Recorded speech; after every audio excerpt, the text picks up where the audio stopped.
आप सबका unit 3 geography first lesson जो है वो क्या है, द अर्थ। और अर्थ में हम लोग क्या देखेंगे, अवर इन्वायरमेंट, हमारा पर्यावरण। इन द थोड़ा सा टॉपिक दिया है चैप्टर के बारे में देखते हैं। इन द प्रीवियस क्लास, पिछले क्लास में, you have to read our earth as unique planet of the solar system. हमारा जो प्लेनेट है वो क्या है, यूनिक प्लेनेट है, अद्भुत अनोखा प्लेनेट है इस पूरे सोलर सिस्टम में। The earth is called so because of presence of life on it. Earth को सबसे खास क्यों कहा जाता है अपने सोलर सिस्टम, क्योंकि यहाँ पे लाइफ प्रेजेंस है, उपस्थित है। We are live on earth, हम सभी पृथ्वी पे रहते हैं। हियर, यहाँ, we find everything that we needs to lead life such as water, air, land, food, etc. हम यहाँ पे रहते हैं और यहाँ पे हम लोग फाइंड, कुछ भी खोज सकते हैं, पा सकते हैं, जो कि नीड, जो कि हमें जरूरी है किस चीज़ के लिए, लाइफ में। जैसे कौन कौन से, water, air, land, food, etc., बहुत सारी चीज़ें। बट लेकिन वेयर वी लिव, जहाँ हम रहते हैं, ये number of things exist around us, हमारे चारों तरफ बहुत सारे संख्या में, अधिक मात्रा में थिंग्स, वस्तुएं पाई जाती हैं। दीज में include teacher, peon, classmate, trees, grass, wall, school, bus, books, branch, bench, pens, pencil, etc. ये सारी चीज़ें हमारे चारों तरफ पाई जाती हैं। It we carefully observe this things, इसे हम सावधानी पूर्वक यदि देखें, ऑब्जर्व करें, तो क्या पाएंगे, वी वुड फाइंड दैट, हम पाएंगे कि some have life while others are lifeless, कुछ के पास जीवन है, कुछ के पास जीवन नहीं है, लाइफलेस, जीवन नहीं है।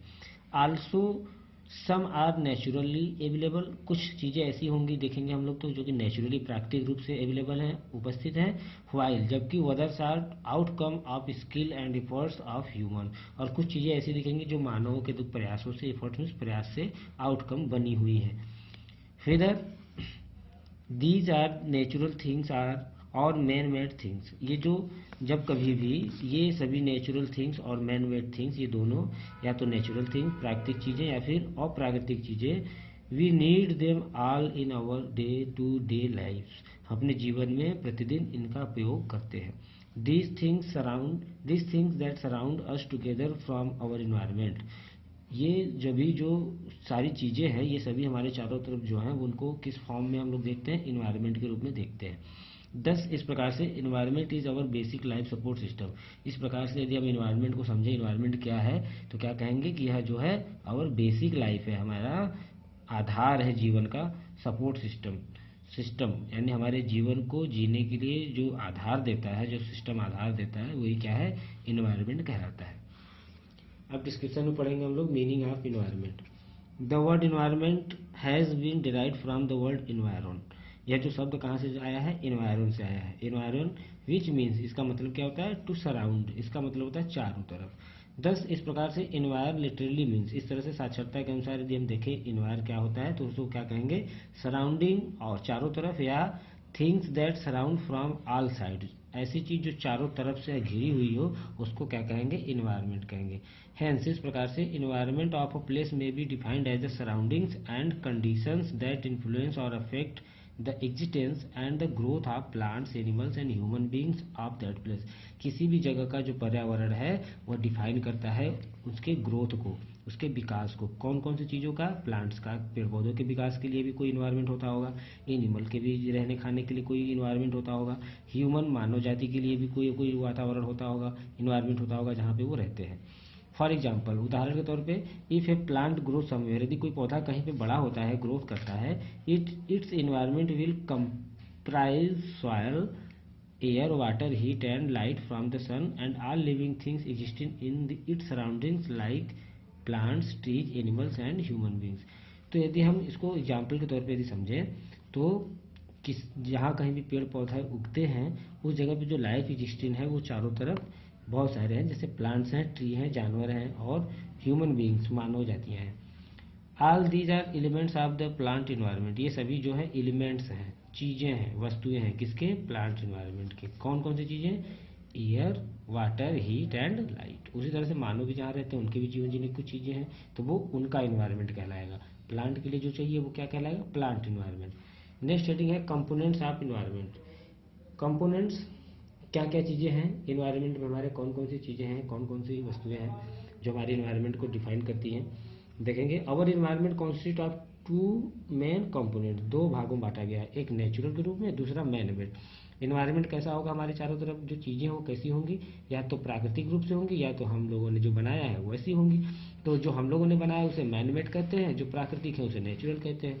These are also called the physical and human environment. इसको ही नेचुरल वाले को फिजिकल कहते हैं और मैन मेड को क्या कहते हैं, ह्यूमन इन्वायरमेंट कहते हैं। देखिए यहाँ पे विभाजन किया हुआ है इन्वायरमेंट, यहाँ पे इसके दो हिस्से कर दिया, एक natural environment, human environment. Natural में कौन कौन सी चीज़ें आती हैं, जो प्राकृतिक रूप से हैं, लैंड, वाटर, एयर और अदर नेचुरल जो रिसोर्स हैं वो सभी क्या कहलाते हैं, नेचुरल इन्वायरमेंट। और यदि ह्यूमन इन्वायरमेंट की बात करें तो ह्यूमन इन्वायरमेंट को दो भागों में बांटा गया है। एक मैनमेड जो मनुष्यों ने बनाया है, बहुत सारी चीज़ों को बनाया है, चेयर और बस, बहुत सारी चीज़ें जो भी आप एग्जाम्पल रूप समझे। और दूसरा क्या है, सोशल, सामाजिक रूप से या ह्यूमन रूप से जो चीज़ें हम लोगों की बनी हुई हैं वो सभी क्या कहलाती हैं, ह्यूमन इन्वायरमेंट कहलाती हैं। चलते हैं नेक्स्ट पेज की तरफ। नेक्स्ट हेडिंग है नेचुरल फिजिकल इन्वायरमेंट। क्या होता है ये देखेंगे हम लोग। देखिए इसमें लिखा है the natural environment has both biotic और लिविंग एंड एबायोटिक और नॉन लिविंग कंपोनेंट्स। जो नेचुरल है प्राकृतिक रूप से वो दो भागों में है, एक बायोटिक और दूसरा एबायोटिक। यानी एक लिविंग है, यानी बायोटिक उसको कहेंगे जो लिविंग है, और एबायोटिक जो नॉन लिविंग चीज़ें हैं उन्हें एबायोटिक कहेंगे। एग्जिस्टिंग ऑन द अर्थ, पृथ्वी पर ये सब पाए जाते हैं। The biotic components include plants, animals and human beings. तो लिविंग के रूप में कौन कौन सी चीज़ें हैं, जैसे प्लांट्स हैं, जानवर हैं और मानव जाति है, ये सभी क्या है, बायोटिक कहलाएंगे। और जबकि जो निर्जीव हैं, जो नॉन लिविंग हैं, उन्हें एबायोटिक कहेंगे। जैसे कौन कौन सी चीज़ें, land, water and air. The natural environment is also known as the habitat of the organism. जो प्राकृतिक वातावरण है वह एक और नाम से जाना जाता है, is also known as habitat of the organism.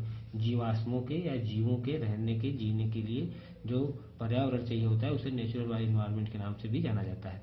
The biotic and abiotic components of natural environment are interrelated and there is a constant interaction.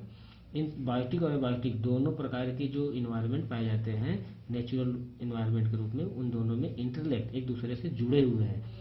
And there is a constant interaction between them, और एक स्थिर संबंध है। स्थिर interaction, स्थिर मतलब न बढ़ने वाला न घटने वाला। Actually the components of the natural environment are dynamic in nature. Actually अगर देखा जाए तो जो कंपोनेंट है, जो मिश्रण है प्राकृतिक इन्वायरमेंट का, वो डायनेमिक रूप से है, डायनेमिक रूप से दिखाई देता है। कैसे, if there is a change in one component, किसी एक कंपोनेंट में यदि कोई बदलाव आ जाए ऑफ द नेचुरल इन्वायरमेंट, तो क्या होगा, it will create a change in other, यह दूसरे में भी, दूसरे कंपोनेंट में भी प्रभाव दिखाने लगता है। जैसे बच्चों की मान लीजिए कि हवा, एयर, एयर भी हमारे इन्वायरमेंट का एक हिस्सा है। अगर एयर दूषित हो जाए, खराब हो जाए, तो और भी जो नेचुरल रिसोर्स हैं जो इन्वायरमेंट में, जैसे मानव, एनिमल्स, ये सब के लिए भी तो एयर कुछ ना कुछ खराबी करेगी ही। तो इस तरह से बाकी चीज़ों में भी परिवर्तन आ जाता है। इसीलिए कह रहा है कि एक दूसरे से इंटरेक्ट होते हैं, जुड़े होते हैं। The components of natural environment such as land, water, air, plants, animal and human beings are called domains और रियल्म्स ऑफ द अर्थ। ये सभी जो कंपोनेंट हैं पर्यावरण में, चाहे वो लैंड लिविंग के हों चाहे नॉन लिविंग हो, चाहे वो बायोटिक हो चाहे एबायोटिक हो, कौन कौन से, land, water, air, plants, animal, ये सभी जो है डोमेन्स कहलाते हैं, क्षेत्र कहलाते हैं हमारी पृथ्वी पे। The four realms are as under, चार प्रकार के इस तरह के क्षेत्रों को बताया गया है, भागों में बांटा गया है। पहले नंबर पर आता है लिथोस्फीयर, यानी वो जमीन का जो हिस्सा, जो धरती है जहाँ पे लैंड पाया जाता है, जमीन वाला हिस्सा, उसको लिथोस्फीयर कहते हैं। लैंड इज द, इसको और भाषा में समझेंगे हम लोग, land is the solid crust on the hard top layer of the earth. पृथ्वी की जो ऊपरी हार्ड, सबसे कड़ा, सख्त जो लेयर है, टॉप लेयर, उसको क्या कहते हैं, सॉलिड क्रस्ट को क्या कहते हैं, लैंड कहते हैं या लिथोस्फीयर कहते हैं। It is made up of rock, से किस चीज़ से बना है, चट्टानों से बना है, एंड मिनरल्स, और खनिजों से भरा पड़ा है। And is covered by thin layer of soil, और इसके ऊपर एक पतली लेयर मिट्टी की ढकी हुई है। It is an irregular surface with various land forms such as mountains, plateau, plains and valleys. यह इरेगुलर, अनियमित रूप से इसका सरफेस है, कहीं कहीं ऊंचा है, कहीं कहीं समतल है, जैसे माउंटेन्स, प्लेट्यू, प्लेन्स और वैलीज घाटियों के रूप में पाई जाती है। इट प्रोवाइड अस फॉरेस्ट, यह हमें क्या क्या देता है, जंगल देता है, और ग्रासलैंड, घासों की जमीन को देता है फॉर ग्रेजिंग, चराई के लिए, लैंड देता है, जमीन देता है फॉर एग्रीकल्चर, खेती के लिए, and human settlements and minerals for industries, और फैक्ट्रियों के लिए और इंडस्ट्रीज के लिए क्या देता है, मिनरल्स देता है, खनिज देता है। सेकेंड नंबर पर है हाइड्रोस्फीयर। हाइड्रोस्फीयर मीन्स वाटर, जो जितने क्षेत्र में पानी पाया जाता है उन सब क्षेत्रों को क्या कहेंगे, hydrosphere. The domains of water is refer to as hydrosphere, जैसे कौन कौन से, ओशियन, सीज, लेक्स मतलब झील, और reverse collectively from the hydrosphere, ये सभी क्या कहलाते हैं, हाइड्रोस्फीयर कहलाते हैं। इट इज इसेंशियल मतलब जरूरी है, इसेंशियल मीन्स जरूरी है, फॉर ह्यूमन बींग्स मानवों के लिए, प्लांट्स एंड एनिमल्स पौधों और जानवरों के लिए हाइड्रोस्फीयर जरूरी है। विदाउट वाटर बिना पानी के लाइफ इज नॉट पॉसिबल, जो जीवन है वो संभव नहीं है। About 71% of the earth surface is covered with water, इसलिए पृथ्वी का अधिकतर हिस्सा लगभग 71% पार्ट जो है वो किससे ढका हुआ है, पानी से ढका हुआ है। थर्ड नंबर पर आता है बच्चों atmosphere. The thin blanket of air surrounding the earth from all the side is called atmosphere. एक थिन ब्लैंकेट, ब्लैंकेट मीन्स आप लोग के घर में ब्लैंकेट होता होगा, गर्मियों में नहीं ठंडियों में आप लोग उसका यूज करते हैं, तो ब्लैंकेट मीन्स होता है चादर। तो पतले चादर के रूप में जो हवा सराउंडिंग, हवा है चारों तरफ किसके, पृथ्वी के, एक साइड से दूसरे साइड की तरफ, उसी को क्या कहते हैं, एटमॉस्फियर। यानी पृथ्वी के चारों तरफ जो हवा का एक लेयर है उसको क्या कहते हैं, एटमॉस्फियर कहते हैं। इन्वायरमेंट और एटमॉस्फियर में अंतर होता है बच्चों, समझते चलना। इन्वायरमेंट में चारों तरफ जो भी चीज़ें हैं वो सब चीज़ें आ जाती हैं, जबकि एटमॉस्फेयर में केवल हवाओं का जो लेयर है उसी को केवल एटमॉस्फेयर कहेंगे। The earth gravity helps to retain its atmosphere, इस एटमॉस्फेयर को कौन पकड़ के रखता है, हवाओं को कौन अपने चारों तरफ पृथ्वी को कैसे बना के रखता है, ग्रेविटी के कारण। The atmosphere is a mixture of gases containing nitrogen, oxygen, carbon dioxide, water vapour and dust particles. कोई भी एटमॉस्फेयर जो है उसमें क्या क्या होता है ना, बहुत सारी गैसें होती हैं, जैसे नाइट्रोजन, ऑक्सीजन, कार्बन डाइऑक्साइड, और साथ ही साथ पानी भी होता है, वाटर वेपर वाष्पीकरण होता है, साथ ही साथ डस्ट भी होता है, डस्ट पार्टिकल भी होता है। The presence of these components in atmosphere makes the earth a unique planet in solar system. इन सारी चीज़ों का यानी इन्वायरमेंट का और एटमॉस्फेयर का जो उपस्थिति है हमारे पृथ्वी पे, यही जो है हमारे पृथ्वी को यूनिक प्लेनेट बनाता है हमारे सोलर सिस्टम में। Oxygen gives life and helps in the growth of living organism on the earth. Oxygen gas जो है क्या करता है, हमें लाइफ देता है, जीवन देता है और ग्रोथ देता है। लिविंग ऑर्गेनिज्म, जितने भी जीवित चीज़ें हैं लिविंग ऑर्गेनिज्म, उन सबके ग्रोथ के लिए ऑक्सीजन बहुत जरूरी है। Plants inhale carbon dioxide from air and inhale oxygen. Plant जो पौधे होते हैं वो इनहेल करते हैं, अवशोषित कर लेते हैं किसको, कार्बन डाइऑक्साइड को, और इनहेल ऑक्सीजन, और ऑक्सीजन को भी देते हैं। The presence of ozone, ozone भी एक गैस है जिसका केमिकल जो सिंबल है वो O3 है। Gas in the atmosphere protect us from harmful radiation, एक ओजोन की भी लेयर पाई जाती है जो कि हमें हार्मफुल नुकसानदेह जो रेडिएशन होते हैं आकाश में उनसे हमें बचाता है। That is ultraviolet rays, तो वो कौन से हार्मफुल नुकसानदायक किरणें हैं, अल्ट्रा वायलेट रेज। ये कि नाम तो आप लोगों ने सुना होगा, जो सन से निकलती है, लेकिन ओजोन परत के कारण हमारी पृथ्वी पे नहीं आ पाती है, हम सुरक्षित रहते हैं। The atmosphere also consist of nitrogen and carbon dioxide, atmosphere में और भी गैसें हैं नाइट्रोजन और कार्बन डाइऑक्साइड। जैसे nitrogen gives nutrition to the plant, nitrogen का क्या काम है, वो पौधों को न्यूट्रिएंट्स देता है, पोषण पहुंचाता है, पोषक तत्व के रूप में है। And other organism on the earth, और भी अन्य जीवों को देता है। Dust particle and water droplets are also present in the atmosphere, धूल के भी कण और वाटर ड्रॉपलेट, पानी की छोटी छोटी बूंदें भी प्रेजेंस होती हैं, उपस्थित होती हैं कहाँ, एटमॉस्फेयर में। Water droplets from to join clouds are give us rain, जब पानी की छोटे छोटे बूंदें ज्वाइन जुड़ जाते हैं क्लाउड बादल के रूप में, तो ये हमें क्या देते हैं, रैन देते हैं, गिव अस रैन। समथिंग एक्स्ट्रा, बच्चों नीचे कुछ दिया है, कुछ इंपॉर्टेंट चीजें जानने योग्य देखो। The atmosphere of mercury consist of sodium and potassium, जो मरकरी प्लेनेट है उसमें कौन सा एटमॉस्फेयर पाया जाता है, उसके चारों तरफ सोडियम और पोटेशियम का। उसी तरह वीनस हैज एबुडेंस, बहुत अधिक मात्रा में क्या रखा है उसके चारों तरफ, कार्बन डाइऑक्साइड। उसी तरह मार्स, मंगल जो प्लेनेट है, also has a thin layer mainly composed of carbon dioxide, Mangal के चारों तरफ कौन सी गैस का एटमॉस्फेयर है, कार्बन डाइऑक्साइड का। उसी तरह Jupiter, Saturn, Uranus and Neptune have mainly helium, अधिकतर इन बाकी जो प्लेनेट हैं ये सब, इनके चारों तरफ क्या है, हीलियम और हाइड्रोजन का एटमॉस्फेयर पाया जाता है। Oxygen is present only in the earth atmosphere, oxygen gas कितना जरूरी है आप लोगों को पता ही है, और यह गैस केवल हमारी पृथ्वी के पास के एटमॉस्फेयर में ही पाई जाती है ना मजेदार बात। चलिए चलते हैं नेक्स्ट पेज की तरफ। अगला हेडिंग है बायोस्फीयर। अभी हम लोगों ने पढ़ा लिथोस्फीयर, यानी जो लैंड एरिया है उसे लिथोस्फीयर कहेंगे, और उसके बाद फिर हम लोगों ने पढ़ा हाइड्रोस्फीयर, यानी जो पानी का क्षेत्र है उसको क्या कहेंगे, हाइड्रोस्फीयर। उसके बाद फिर हम लोगों ने क्या पढ़ा, एटमॉस्फेयर, जहाँ पे हवा पाई जाती है उसे एटमॉस्फेयर कहते हैं। तो बायोस्फीयर क्या होता है शॉर्ट में समझेंगे। ये तीनों जो अभी हम लोगों ने पढ़ा है, ये तीनों चीज एक जगह पे जहाँ पे मिल जाती हैं, पाई जाती हैं, उसे बायोस्फीयर कहते हैं। चलिए डिस्क्रिप्शन में देखेंगे हम लोग इसमें। The three major domains of the earth, कौन कौन से? लैंड, वाटर और एयर। ये come in the contact in a narrow zone, एक नैरो जोन यानी किसी क्षेत्र में अगर ये तीनों कांटेक्ट में आते हैं, संपर्क में आते हैं, उस नैरो जोन को, this narrow zone is called biosphere, उसी नैरो जोन को क्या कहते हैं? बायोस्फीयर कहते हैं। Most of the living organism are found in this zone, बहुत सारे जीवित जो लिविंग चीज़ें हैं हमारी पृथ्वी पे, वो सब इसी जोन में पाई जाती हैं। कौन से जोन में? बायोस्फीयर के जोन में। या ये भी कह सकते हैं कि जहाँ पे ये जीवन के लोग पाए जाते हैं उस एरिया को हम क्या कह सकते हैं? बायोस्फीयर। जैसे मान लीजिए इंसान को रहने के लिए क्या, कहाँ रहेगा इंसान? जहाँ पे उसको पानी भी मिले, ज़मीन भी मिले, हवा भी मिले, तो ये तीनों चीज़ें जहाँ मिलेंगी वही ना पाया जाएगा। तो इसलिए वो जहाँ पाया जाता है जो भी लिविंग ऑर्गेनिज्म, उनको बायोस्फीयर भी कहा जाता है।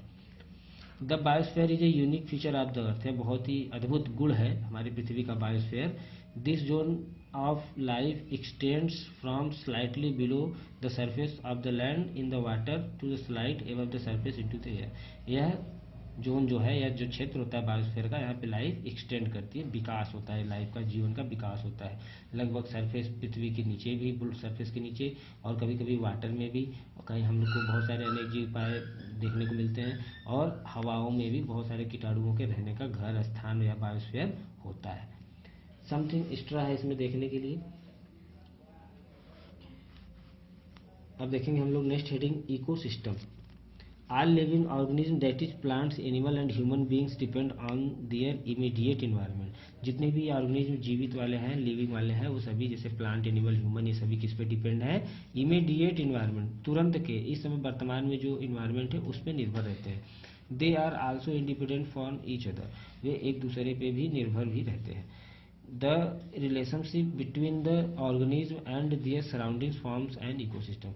तो हम लोग जैसे सभी आगे, प्लांट जिस पे निर्भर रहते हैं, एनिमल जिस पे निर्भर रहते हैं, ह्यूमन बीइंग जिन चीज़ों पे निर्भर रहते हैं, उन चीज़ें और इन लिविंग ऑर्गेनिज्म के बीच में जो रिलेशनशिप है उसी को इकोसिस्टम कहते हैं।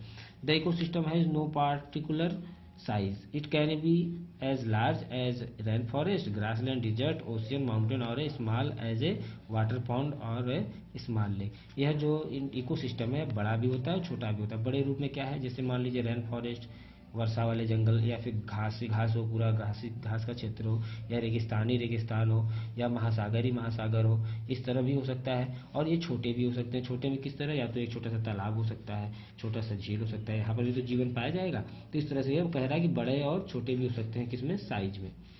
इकोसिस्टम कैन बी नेचुरल और आर्टिफिशियल, जो इकोसिस्टम है या जो संबंध है यह प्राकृतिक रूप से भी किसी का हो सकता है और आर्टिफिशियल भी हो सकता है। प्राकृतिक रूप से क्या? जैसे जो मछलियां हैं वो प्राकृतिक रूप से उसी पानी में ही पाई जाएंगी, समुद्र में ही पाई जाएंगी। लेकिन जो आर्टिफिशियल है, जैसे हम लोग हैं कहीं ऐसे जगह पर रह के वहाँ पे बोरिंग करा लिए, पानी अपने से निकाल दिया, रहने लगे, तो वो क्या हो गया? आर्टिफिशियल इकोसिस्टम कहलाता है। Sun is the main source of energy for growth and development of an ecosystem. जो सूर्य है वो मेन सोर्स है, मेन स्रोत है ऊर्जा का। क्यों?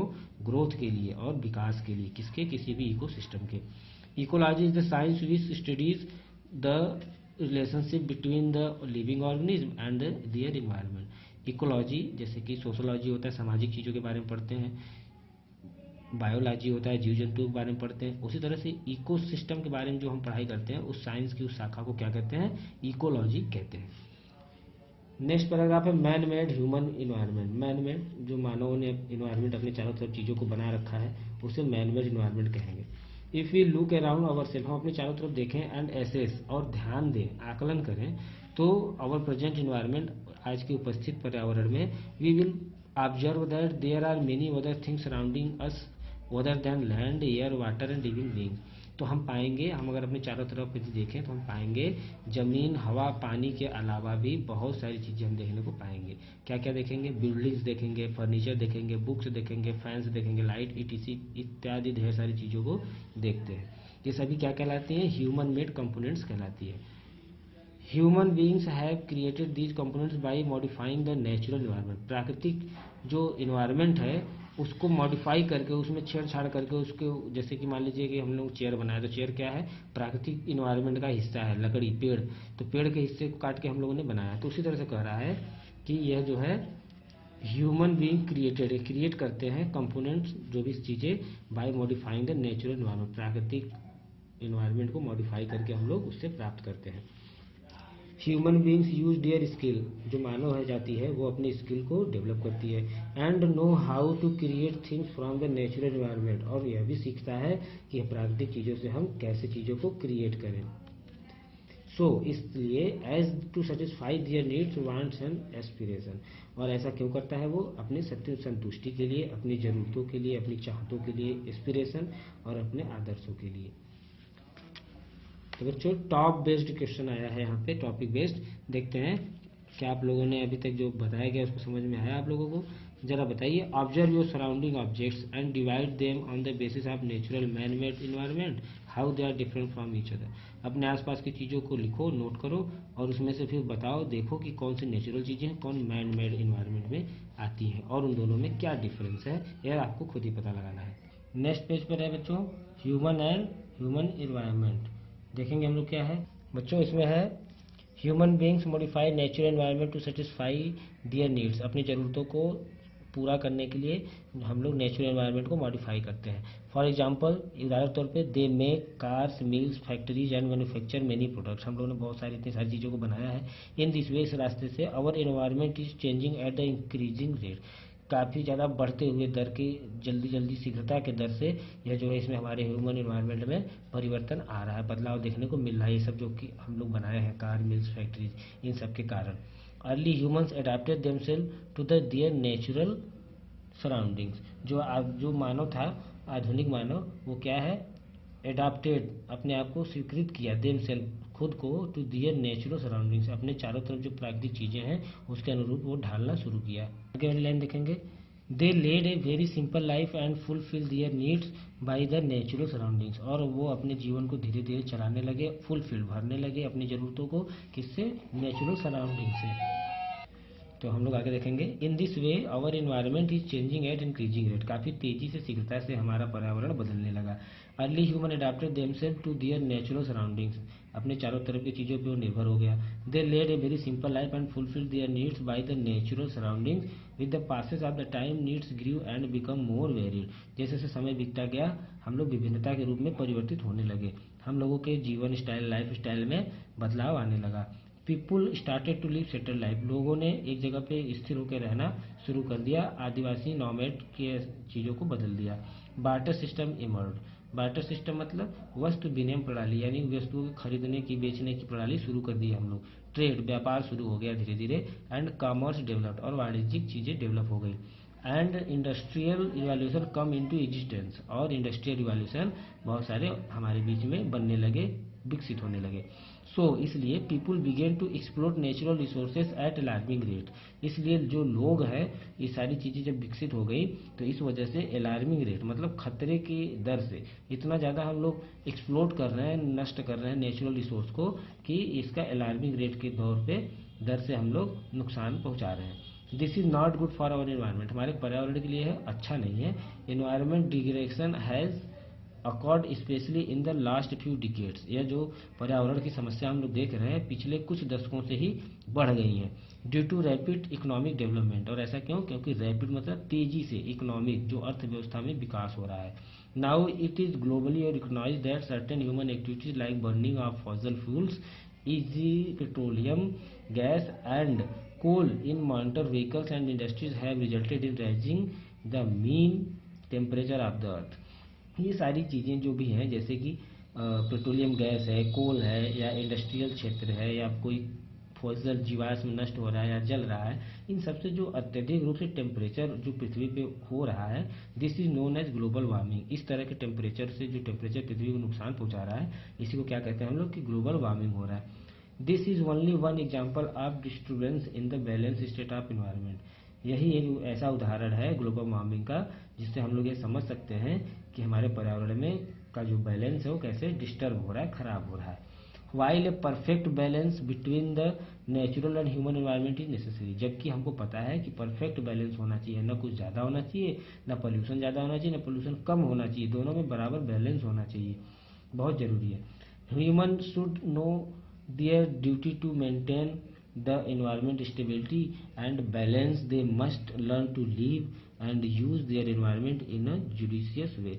और इस तरह से हम मानवों को, ह्यूमन शुड नो, हमें जानना होगा अपनी कर्तव्य को, ड्यूटी को टू मेंटेन बनाए रखने के लिए इन्वायरमेंट पर्यावरण की स्टेबिलिटी को, स्थिरता को बनाए रखने के लिए और उसको बैलेंस रखे रहने के लिए हमें जानना चाहिए। क्या दे मस्ट लर्न, हमें सीखना चाहिए, बहुत ज़रूरी है। लीव रहना and use their environment in the judicious way, और पूरी तरह से न्यायपूर्वक हमें जो इन्वायरमेंट है उसके साथ रहना चाहिए। न्यायपूर्वक मतलब जैसे कि अगर हमें पेड़ों की लकड़ी की आवश्यकता है, एक पेड़ यदि हम काट रहे हैं तो 10 पेड़ लगाएं भी, इस तरह से जुडिशियस वे के रूप में हमें रहना चाहिए। समथिंग एक्स्ट्रा है यहाँ पे, on 5 June every year world environment day celebrated, we all have known that कि 5 जून को हम लोग वर्ल्ड इन्वायरमेंट डे मनाते हैं। रिवाइज करेंगे अब हम लोग, time to revise. Environment of a place may be defined as surrounding as condition as the influence और affect the existence and the growth of plants animals and human beings of a place. जो environment हो किसी भी place का, वो जो है वहाँ के चारों तरफ सराउंडिंग जो स्थितियाँ हैं, कंडीशंस हैं, उसको प्रभावित करने के लिए जो भी एग्जिस्टेंस पाए जाते हैं उनको ही क्या कहते हैं, इन्वायरमेंट कहते हैं। वो चीज़ें किस में डिफाइन होती हैं, जैसे प्लांट की ग्रोथ में, एनिमल की ग्रोथ में, ह्यूमन बीइंग के ग्रोथ में। The biotic components include plants, जो बायोटिक चीज़ें हैं वो कौन कौन सी चीज़ें हैं, ए बायोटिक और बायोटिक। बायोटिक में लिविंग आते हैं जैसे प्लांट्स, एनिमल्स, ह्यूमन बींग्स, ये सभी क्या है, बायोटिक। और जबकि इसके अलावा जो बचे नॉन लिविंग वो क्या है, ए बायोटिक कंपोनेंट्स इंक्लूड जैसे land, water and air. The lithosphere is made up of rock minerals and cover by thin layer of soil. जो लिथोस्फेयर है जिसको जमीन कहते हैं वो क्या है, चट्टानों से बना हुआ है, मेड ऑफ चट्टान और मिनरल से बना हुआ है, साथ ही साथ और कवर्ड ढका हुआ है किससे, a thin layer of soil, मिट्टी की छोटी छोटी या पतली परत से। Oceans is lakes and rivers collectively from the hydrosphere. जो ओशियंस हैं, समुद्र हैं, झील है, नदियां हैं, ये सभी क्या है, हाइड्रोस्फीयर कहलाते हैं। The thin blanket of air surrounding the earth from all side is called atmosphere. पृथ्वी के चारों तरफ जो थिन ब्लैंकेट, पतला सा चादर है हवानुमा, उसी को क्या कहते हैं, एटमॉस्फियर कहते हैं। The atmosphere is mixture of gases containing nitrogen, oxygen, carbon dioxide, water vapour and dust particle. जो एटमॉस्फियर है वो मिक्सर होता है गैसों का।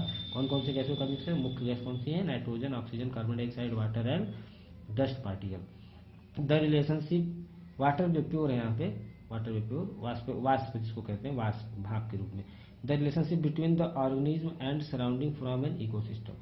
किसी भी ऑर्गेनिज्म और उसके चारों तरफ जो चीज़ें हैं उनसे, उनके इन दोनों के बीच में जो रिलेशनशिप होता है उसी को क्या कहते हैं, इकोसिस्टम कहते हैं। Ecology is the science which studies the relationship between the living organism and their environment. Ecology science में जो हम लोग पढ़ेंगे अगर रिलेशनशिप किसके बारे में, इकोसिस्टम के बारे में यदि हम जो कुछ भी पढ़ेंगे साइंस में, उसी को इकोलॉजी कहते हैं, जो कि स्टडीज पढ़ाता है हमें किस चीज़ के बारे में, रिलेशनशिप, संबंध के बारे में, बिटवीन किसके बीच में, the living organism and their environment. इन दोनों के बीच में जो रिलेशनशिप को बताता है उस सब्जेक्ट को क्या कहते हैं, इकोलॉजी कहते हैं। तो बच्चों ये था आपका ज्योग्राफी फर्स्ट लेसन, कंप्लीट हो गया। ध्यान से देखिए, बार बार देखिए वीडियो को, और समझ में आ जाए तो फिर एक दिन अपकमिंग टेस्ट के रूप में आप लोगों का टेस्ट लिया जाएगा। Bye bye.